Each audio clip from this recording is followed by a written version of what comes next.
fetus, apakah benarkah?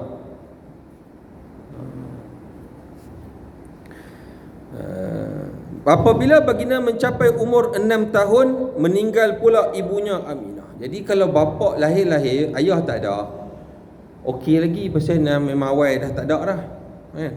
Tapi mak umur 6 tahun, kita kata 6 tahun ni duk manja lagi lah dengan mak, meninggal mak dia tu, Aminah.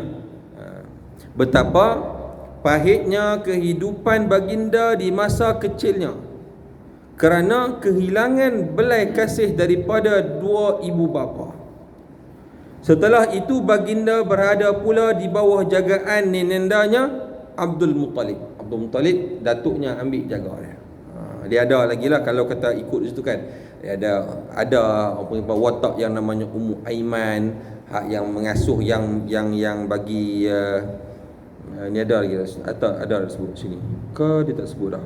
Contohnya yang menyusukan dia, siapa dia, Suwaibatul Aslamiyah, dia ada Halimatus Sa'diyah, kan?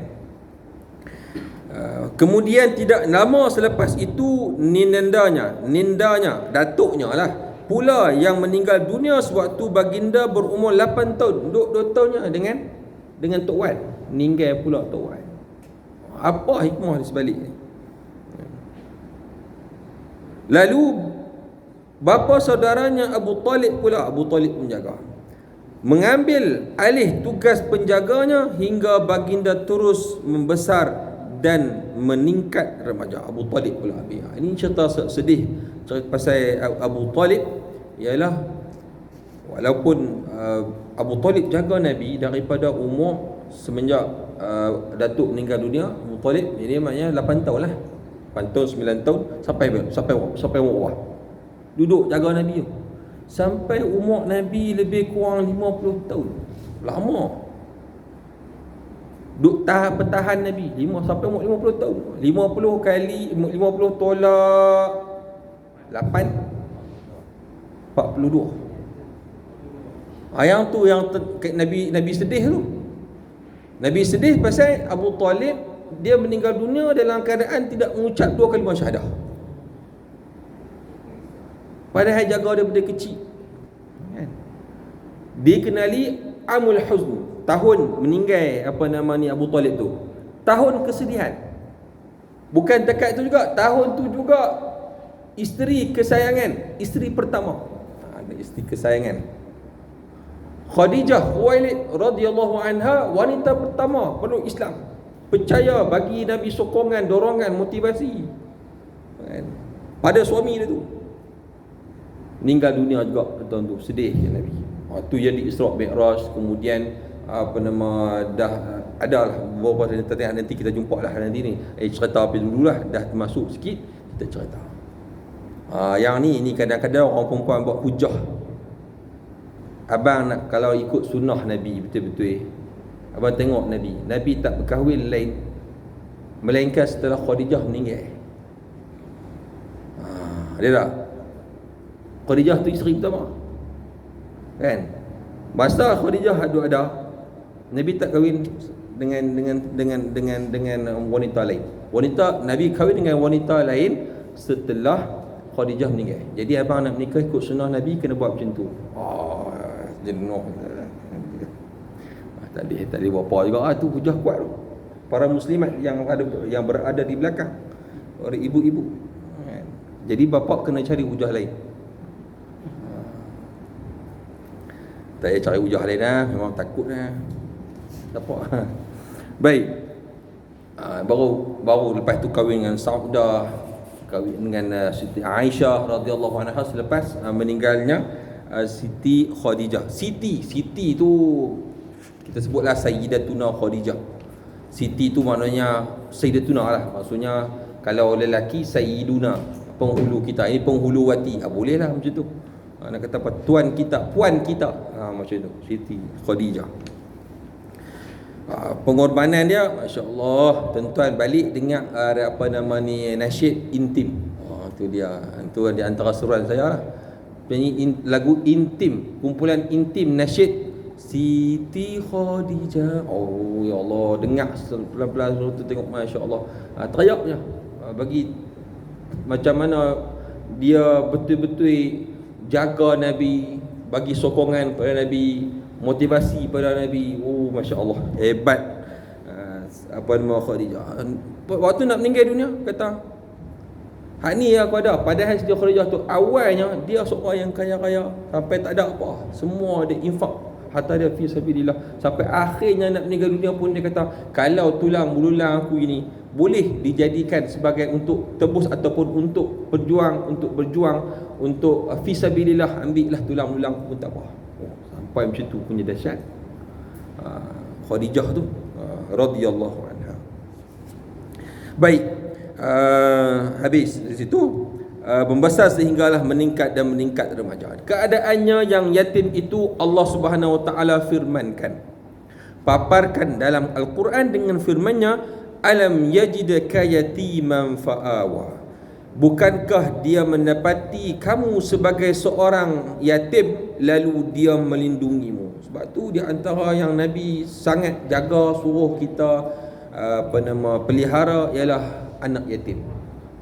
Anak yatim jangan diherdik, hendaklah berlaku elok dengan mereka, sebab Nabi sendiri anak yatim.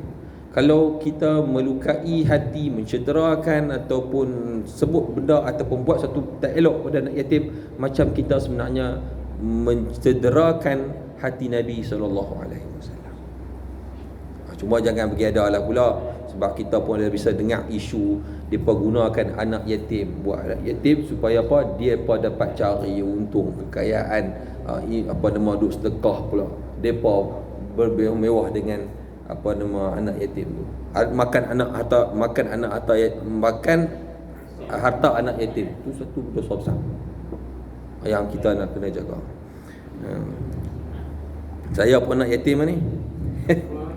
Tak ada ayat yatim tu dia sampai balik umur balik, lepas tu tak ada lah. Walaupun pak dia sendiri nama yatim. Jadi yang ketiga, dia sebut surah Ad-Duha.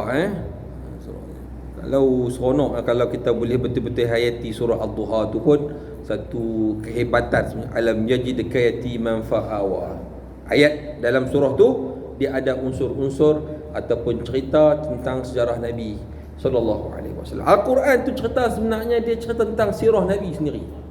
Al-Quran itu ada sejarah-sejarah dia, ada ayat-ayat yang cerita tentang sejarah Nabi sallallahu alaihi wasallam. 4 tahun pertama pada masa kanak-kanak baginda, Rasulullah sallallahu alaihi wasallam berlalu dengan hidup bersama-sama keluarga Bani Sa'ad di padang pasir. Ini yang disebut Halimatus Sa'diyah. Halimah tu nama dia, Sa'diyah tu dia punya nama orang apa ni, kabilah dia daripada Bani Sa'ad. Bani Sa'ad tu, Bani tu keturunan, Sa'ad tu nama Sa'ad lah. Maknanya datuk depa dulu kan biasa duduk macam kita lah. Di kampung tu anak Idris saja. Oh, ni mak menakan, ni anak menakan, apa lagu tu lah. Keluarga Bani Sa'ad di padang pasir. Saya ingat berapa jauh juga, saya ingat perkampungan mereka. Kalau kata daripada Mekah tu, apa ingat? Depa kadang depa ada pergi melawat kampung perkampungan Bani Sa'ad. Kalau pi umrah ataupun pi haji. Di sanalah baginda mengalami pertumbuhan. Saya lupa kalau ikut di rumah tu ada satu atlas, satu kitab yang dicerita tentang peta atlas Al-Quran. Contohnya cerita Nabi Adam. Dia tunjuklah di sini berlaku dia, di sini berlakunya, di sini berlaku. Atau kalau cerita Nabi Adam tu, kalau kata di Sri Lanka, dia ada satu orang bagi apa Adam Bridge. Macam tu lah dia punya bahasa Inggeris dah sebut tak betul ni. Maknanya ada jambatan Nabi Adam.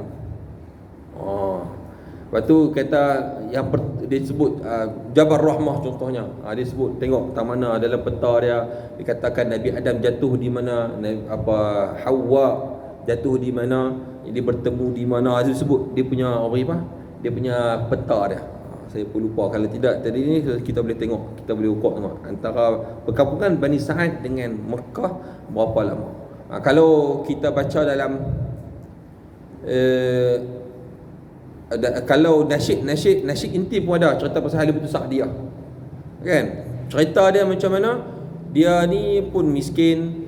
Jadi hidup mereka zaman dulu, antaranya orang yang kampung di pedalaman, dia akan pergi ke Pekan, ke Mekah, Bandar Mekah, mereka akan cari anak yang mana yang boleh dibawa balik untuk menyusu. Ustaz Hadiah ni, orang lain tu boleh anak orang kaya, ada apa semua dia. Yang ni Ustaz Hadiah ni habis tak ada lah semua, dia mungkin dia lambat. Jadi dia pun boleh, lain kali dia boleh Nabi Muhammad saja. Dia boleh Nabi Muhammad. Tapi boleh Nabi Muhammad tu, dia unta dia yang kurus, dia pun tak berapa kan. Tapi bila dia ambil sahaja Nabi Muhammad SAW, dia letakkan ke pangkuannya, dia letakkan di atas untanya. Unta itu dia boleh kuat, dia boleh laju lebih daripada orang yang dah jumpa dan boleh anak-anak apa nama ni yang untuk dia bawa balik menyusu. Itu dalam, saya ingat intim juga kot siap. Boleh tengok dia punya, ya boleh ya kita nak belajar sirah ni, boleh kita tengok daripada nasyid-nasyid pun ada kan. Jadi daripada situ kita selami, kita cuba tengok hayati bagaimana perjuangan kehidupan Nabi kita sallallahu alaihi wasallam, dan nak bagi tambah kasih kita tu pada Nabi. Bila tambah kasih pada Nabi tu, dia akan rasa lain macam. Kita rasa ringan badan nak beribadat, kita rasa macam-macam yang baiklah kan. Mana sikit lagi ni, kita boleh baca sikit lagi. Di sanalah baginda mengalami pertumbuhan jasmani, maknanya membesar, dan perkembangan rohani dengan tubuh badannya yang tegak dan gagah. Dia cerita dia kalau duduk dengan mak dengan ibunya Aminah, lama mana aja kan. Kalau nak tolak lagi dengan baginda dihantar pi menyusu dengan Halimah Sa'diyah tu kan. Ni sebut 4 tahun pertama masa kanak-kanak. Maknanya 4 tahun Nabi dah berpisah dengan ibunya, dibawa ke perkampungan Bani Sa'ad. Tak lama. Lepas tu Nabi antaranya dia ada Nabi ada adik-beradik. Adik-beradik apa? Adik-beradik susuan. Adik-beradik susuan. Laki pun ada, perempuan pun ada. Nabi ada adik-beradik susuan.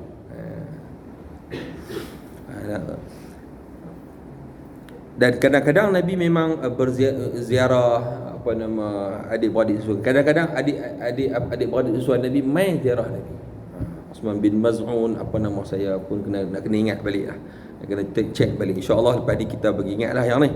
Di sanalah baginda mengalami pertumbuhan jasmani dan perkembangan rohani dengan tubuh badannya yang tegak. Allahu Akbar, Allahu Akbar. Dah tutup Ustaz. Sihat dan kuat, lidahnya fasih dan lancar, hatinya berani. Jadi dia hantar pergi ke perkampungan untuk memperbaiki bahasa, lidah dan sebagainya kan. Malah baginda sejak dari kecil lagi pandai menunggang kuda.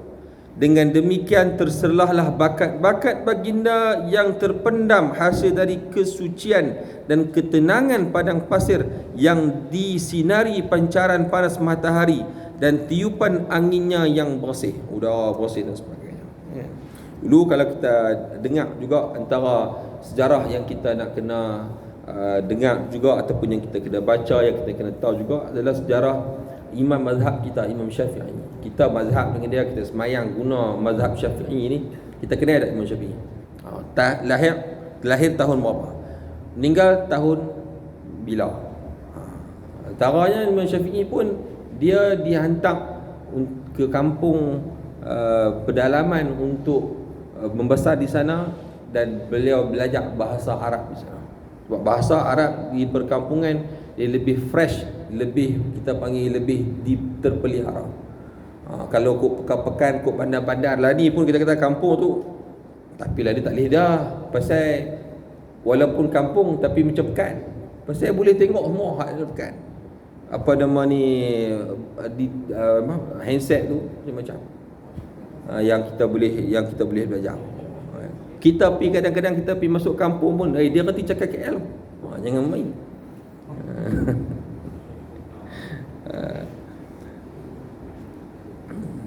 Kadang kita pergi KL, depa kata cakap Kedah. Memang kadang-kadang baru ni saya pergi Kelantan, adik saya bernikah. Duk dengar depa duk sembang. Cakap depa ni depa ni daripada mana?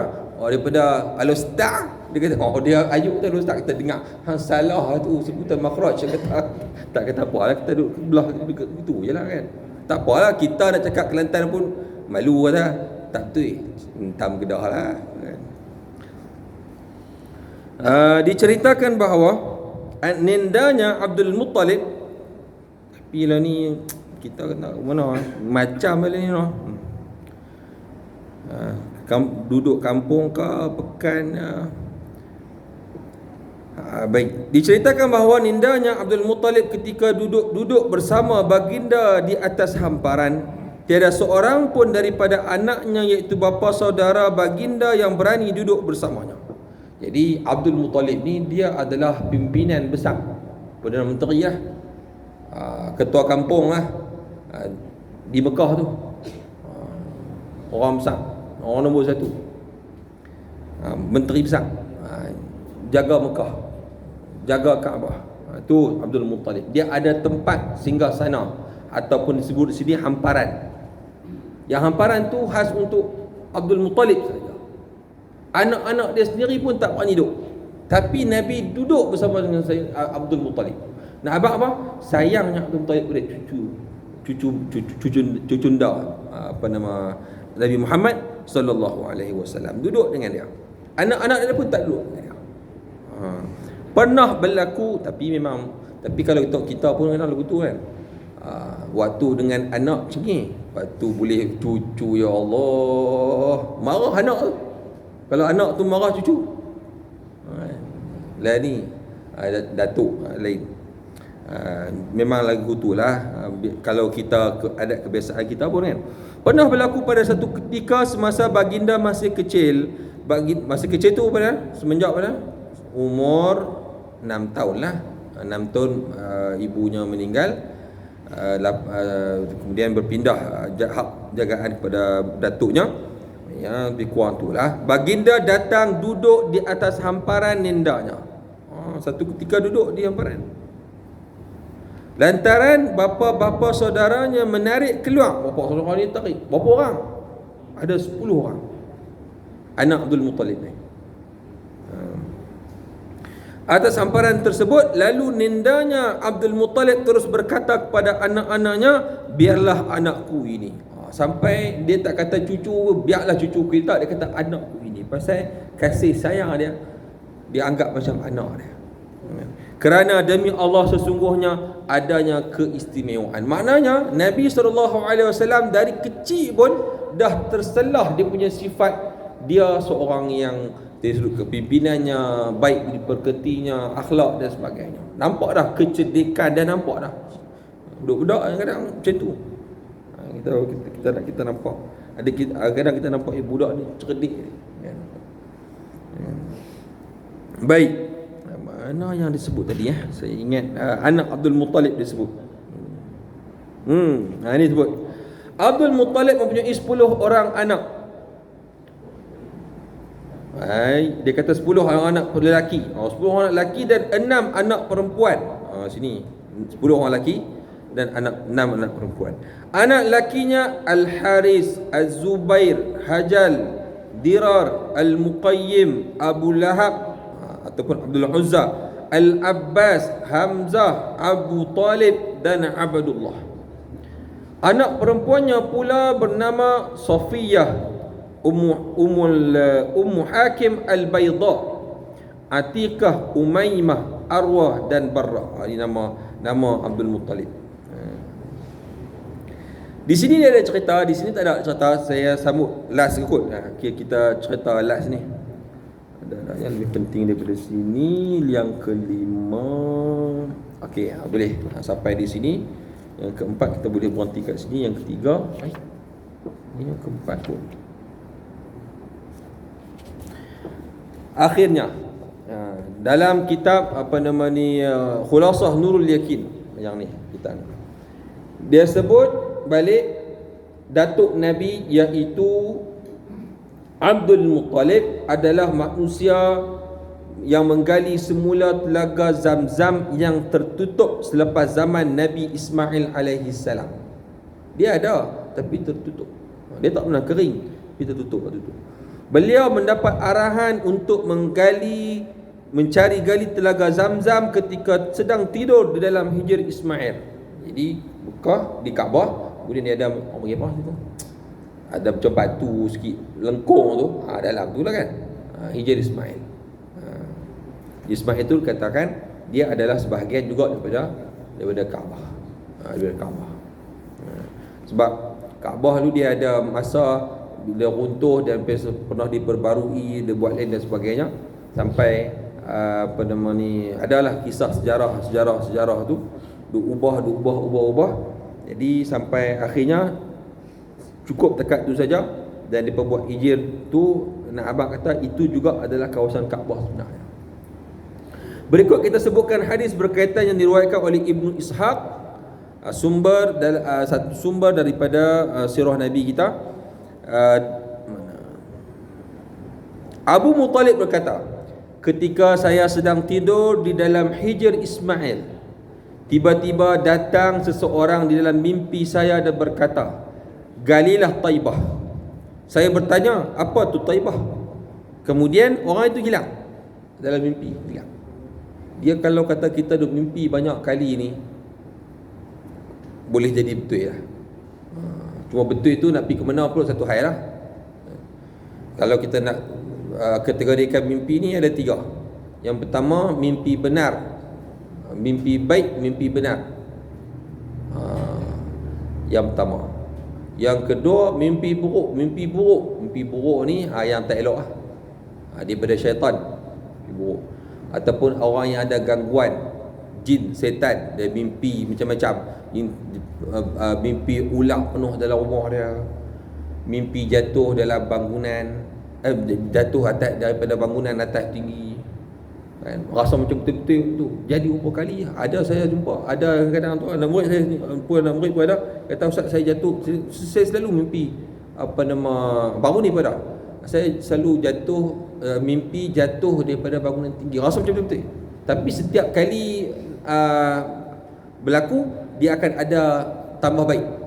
Maksudnya macam-macam, ada yang kena ligan dengan binatang, ada yang berlawan dengan macam-macam.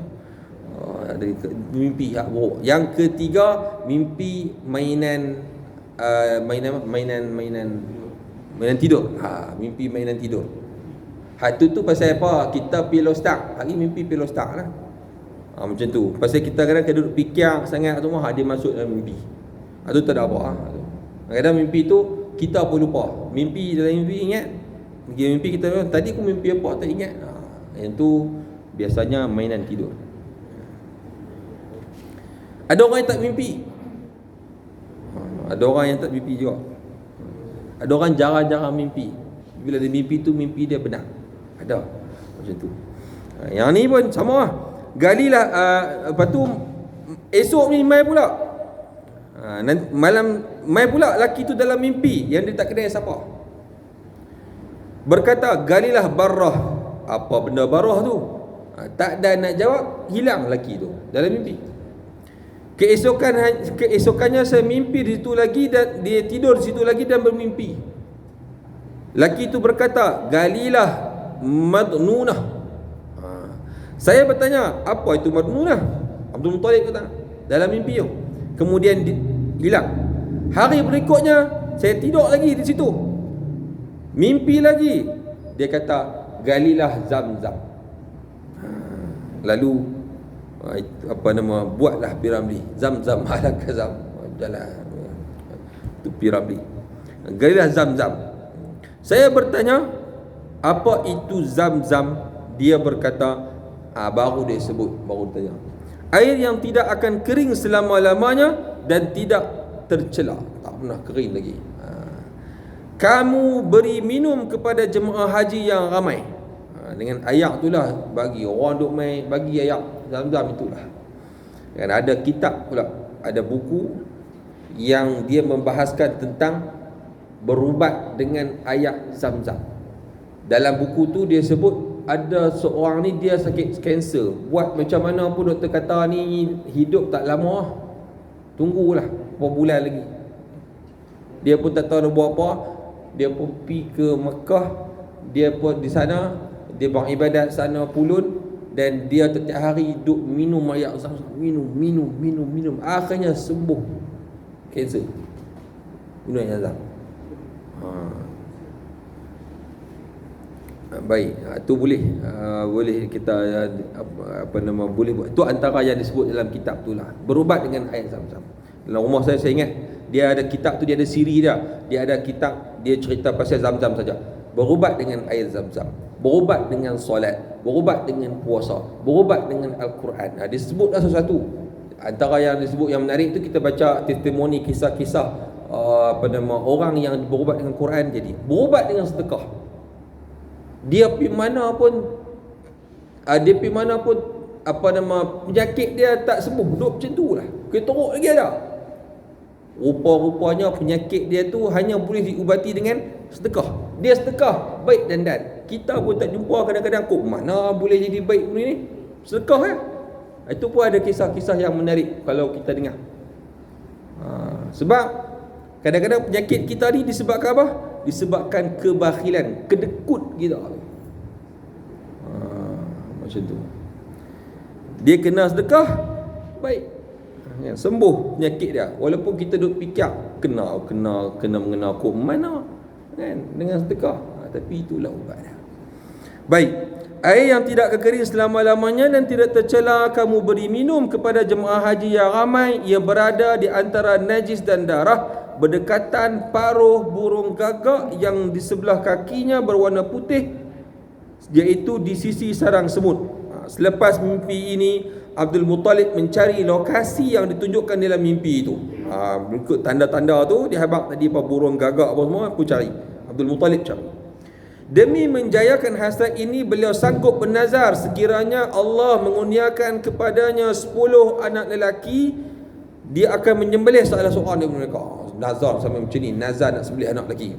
Jadi kalau nazar macam ni, dia tak boleh kita buat, haram untuk kita laksanakan. Tanda syukur kepada Allah Ta'ala, nak sembelih anak.